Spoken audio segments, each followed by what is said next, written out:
السلام عليكم الغزالات ديالي، كي دايرين؟ لاباس عليكم؟ كنتمنى نلقاكم بألف خير وسلامة ان شاء الله، وكنتمنى الفيديو ديالي يلقاكم في احسن الاحوال باذن الله. اليوم باغي نشارك معكم واحد الحليوه ديال الكاوكاو هائله وغزاله وممتازه، وعندي فيها واحد السر رائع وممتاز وخطير، فيها كيجي رائع وروعه.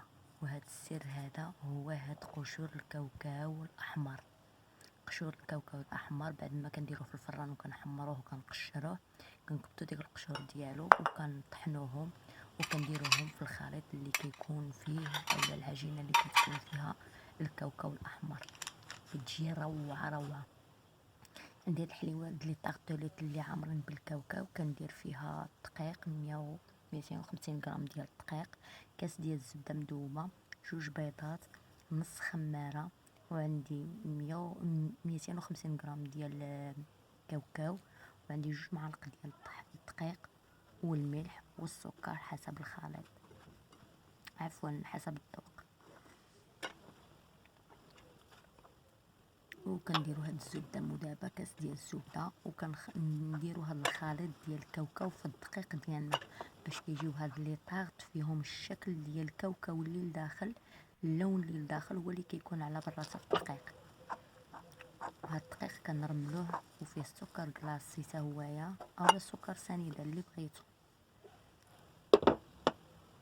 وكنديروا هاد العجينه عاديه ديال لي طارط. وعندي هنايا بالجنات بالماء الزهر، وكنجمع العجين ديالي بهذا الشكل وكنخليها تبرد في الثلاجه واحد نص ساعه ديال مكانه اولا ساعه، عاد كنبداو نشكلوها في القوالب ديالنا. وعادي كي كنشكلوها كيف اي سيده كتشكل القوالب بهذا الشكل هكذا. كنديروها في هاد الليمون هادو عندي كبار، وعندي هاد المتوسطين، هادو الكبارين، وعندي المتوسطين، وعندي ديك الصغيورين. ديك الصغيورين بغيت ندير تجربه فيهم ونشوف كيفاش غادي يجيو، هما جاو روعه صراحه. وهادو عندي ديك الصغيورين تا هما متوسطين، واستفدت لي طارط ديالي درتهم في الثلاجه بردو حتى تيبردو في المجمد حتى تيبردو مزيان، وكنخرجهم وكندير الخليط. وعندي رقائق الكاوكاو هنايا، عندي الخليط اللي كنجمعو بالبيض ولا بخماره، الخليط اللي وريتكم في الاول، وكنحصلوا على هذا الشكل هكذا، وكنضيفوه في هاد لي طارط ديالنا. لي طارط ديالنا كنخرجوهم من المجمد جامدين، وعاد كنصاوب نخوي فيهم هاد الخليط. بعد ما كنخويوهم كنضعو فيهم رقائق الكاوكاو بهذا الشكل هكذا، ونديروهم في الفرن، وكنحصلوا على هذا الشكل الزويون والرائع ديالهم.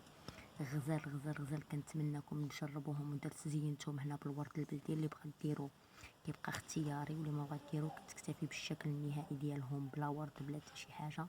وكندهنوه بالناباج، كيجيو روعه وممتازين لا شكلا ولا مذاقا.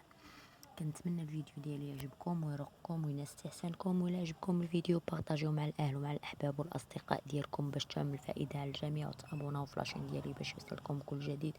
وما تنساوش تدعمونا بارائكم وانتقاداتكم كذلك. ودابا ما بقى لي الا نقول لكم استودعكم الله الذي لا تضيع ودائعه، في فيديو اخر باذن الله، ونخليكم مع الصور.